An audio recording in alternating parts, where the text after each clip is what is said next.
What's going on, y'all? I hope we are doing well.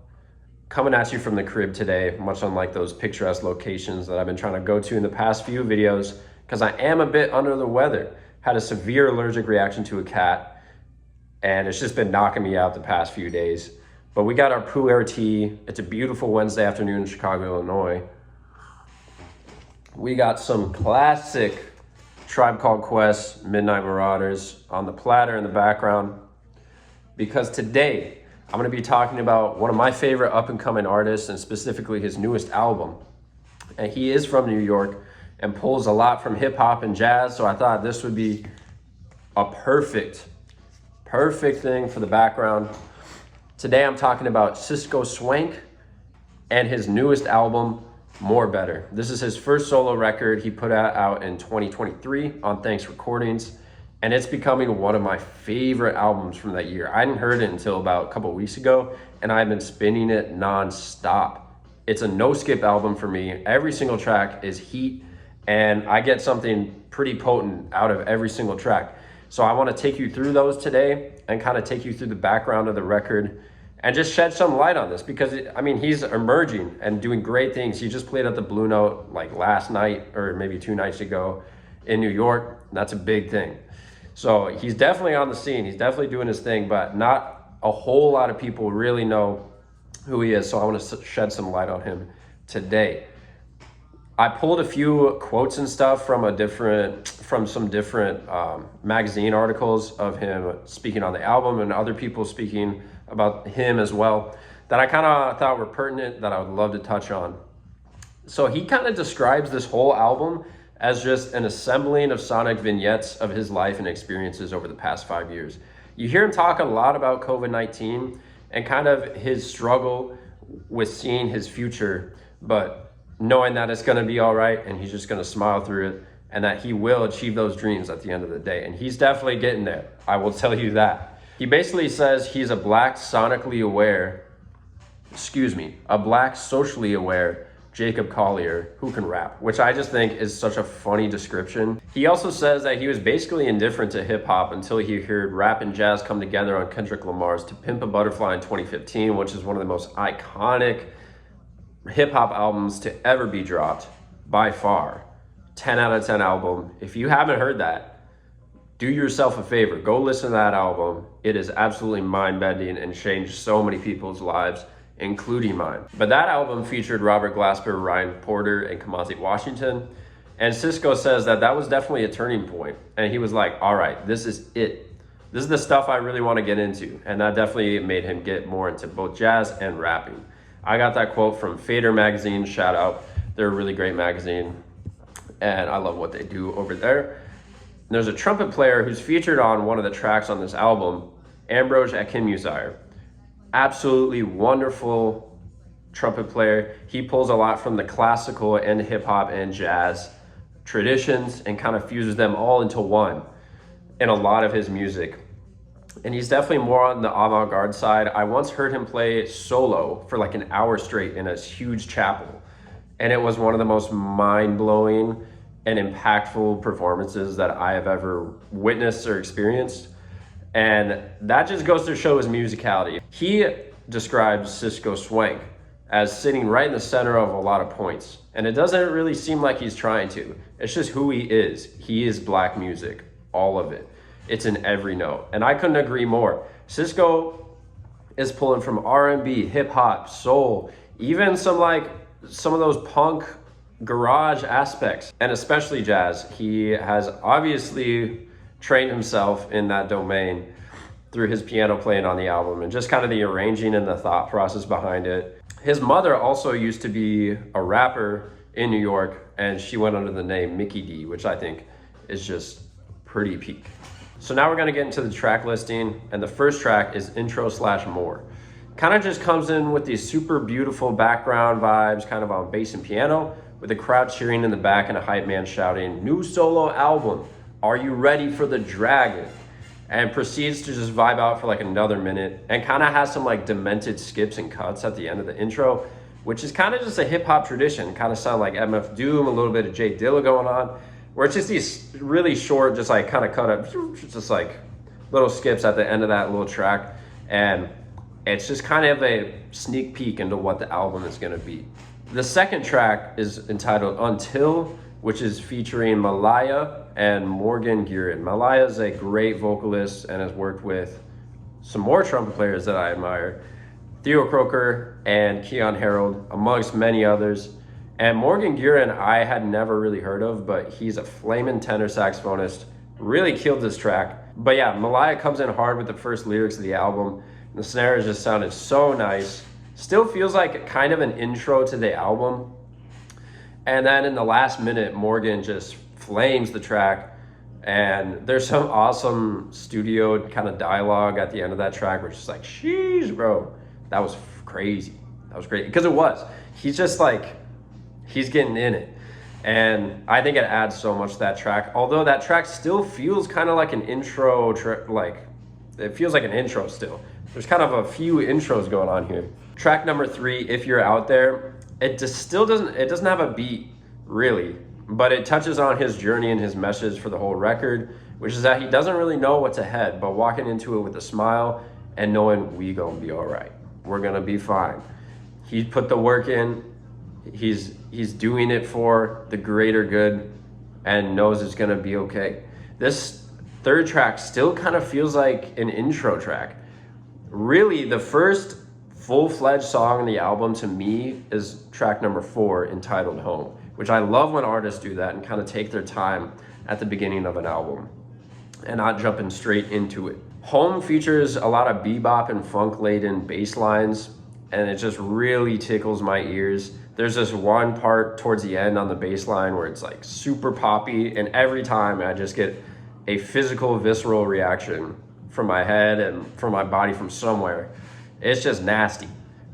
Go listen to this track, please. I mean, go listen to this whole album, but pay attention to that bass line towards the end of the track.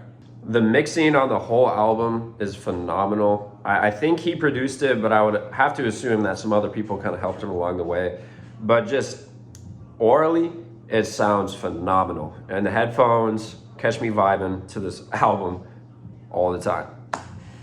Home also features a super catchy melody that you would definitely find me singing. If I'm listening to this, I'm singing it no matter where I am. I'd be riding my bike, I'd be walking in my room. So catchy, and I love singing along to it. Super laid back as well. I think it starts on like the offbeat, and as it kind of goes, it ends up on the downbeat. The call and response between the vocals and the bells and the horns is also really great. And the pocket is just so deep. This has to be one of my favorite songs on the record. Go check this one out. No Funny featuring Yoshi T is the next track on the album. Yoshi T is a rapper that I believe Cisco has worked with before. Some quotes from this track is, "It's clear we can make it now. It's only begun." Honestly, it's just kind of a pretty low-key track with minimal grooves. Kind of just sits in the super open cadence the entire time.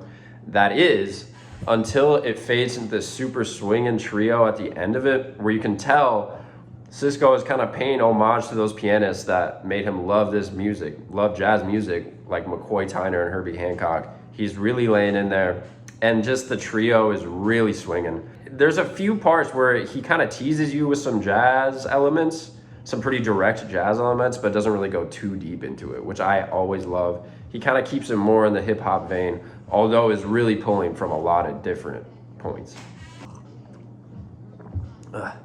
Track number 6 is Soon We'll Make It. It's a stark difference from the last one and comes in hot right off the bat. I really don't understand how he crafts these super tight pockets, and they're kind of reminiscent of Dilla. Track number 7, All the Same, most definitely the outlier on the album to me. He kind of has an indie vibe to it until he comes in with these super lush voicings on the piano, and then kind of goes back to that original vibe on the electric guitar. Super catchy melody as well. Definitely some spiteful messaging on this one. What could have been, I know that I tried, is a kind of a repeated lyric. So I would have to assume it's about a partner, about a breakup. At least that's how I take it. But the track ends out with a super hip and tasteful piano solo that has some really nice shapes to it. Reprise is all the same, the previous track, but just with a completely different backing to it. There's a completely different, more kind of drum and bass vibe behind it. And it's pretty mind-boggling to me because it fits just as well, but it's so different, which just goes to show how strong that compositional muscle that Sisqó possesses. This track ends with a small sample with the word jazz being repeated in the background by some British people, which I think just touches on the super strong conceptions that people hold with this type of music. It's like jazz, jazz, jazz. Oh, we're jazzing it up, guys. Oh, we're swinging. Oh, we're tipping tonight. And it's just it gets kind of corny. It has these really strong and kind of old head implications to it, where it's great. It's obviously great. I spend every day in my room studying this tradition, and you got to know the tradition. But part of the tradition is to reinvent the music, and that's exactly what Sisqó is doing here, I think, to a really high degree. Track number 9 is You, which is the track that features Ambrose, the trumpet player. This is my favorite track on the album. Just warm feelings absolutely envelop me as I listen to this track. I still feel safe around you is a repeated lyric and provokes just such a pronounced feeling in my chest, and the playful verse vocals and the synths dispersed throughout also kind of aid in this. And it's just such a relatable track for me. I absolutely adore this one. And Ambrose's solo on here comes in so laid back and plays shit I would absolutely never think of, which is exactly what I want in music that I'm listening to. I want stuff that would never have even crossed my mind to create. They also utilize this octave pedal for Ambrose's trumpet so that when he goes really into the high register, there's still that kind of relatable, I'll go back to that word again, that relatable and nice warm and full sound with that octave pedal, which I find really amazing. Track number 10 features Laura Elliott, and it's by far the most tender moment on the album. It just consists of Sisqó and Laura singing to an acoustic guitar accompaniment. Some lyrics from this one are longing to see again, knowing that emptiness always fades. Bars. There's some slight piano embellishment that kind of bubbles up to the transition to Laura's vocals, which are kind of in the second part of the song. I love this lyric towards the end of the song, wondering why, oh why, things have to change. Wondering why, oh why, things are the same. Kind of touches on that just constant uncomfortableness of this human experience, which is really what music should be. It should just be commenting, at least in my eyes, it should be commenting on the human experience and this relatable thing that we're all just kind of caught up in. There's a tag at the end after a really long pause with just Sisqó and his guitar, and it's just such a sweet way to end the song. And he's kind of repeating the words, "What a wonderful world, what a wonderful world." It sounds like almost a different song for a second because it is pretty separate.